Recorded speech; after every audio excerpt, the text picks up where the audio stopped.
isn't doing the thing. Scheduling time to do the thing isn't doing the thing. Making a to-do list for the thing isn't doing the thing. Telling people you're going to do the thing isn't doing the thing. The only thing that is doing the thing is doing the thing. You can dress it up however you want. The work just needs doing. If you marry, there's about a 56% chance that your marriage will end.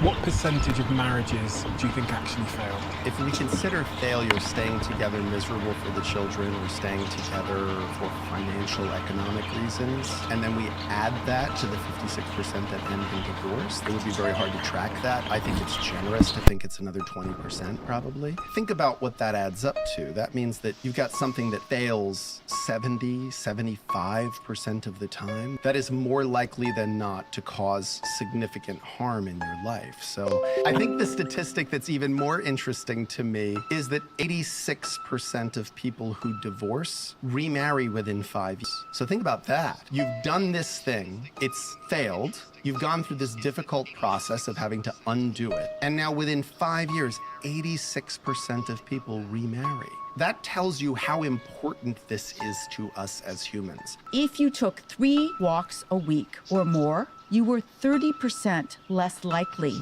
to develop dementia in the next 5 years. Every single time you move your body, you're releasing a whole bunch of neurochemicals in your brain. Some of them make you just feel good.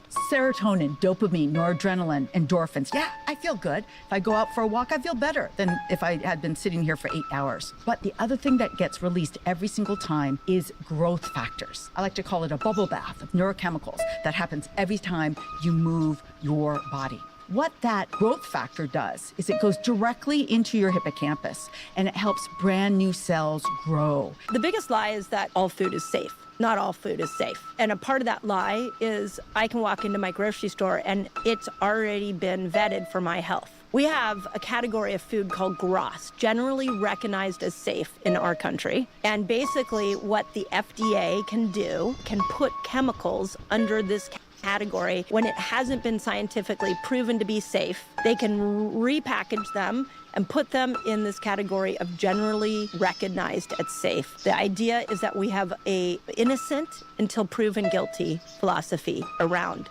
food. If she gives her body for free on social media, why is she good for me? She's not good for me. Everybody could see that. That's everybody's. That's not mine. And why do I need that in my life? Right? That's a headache.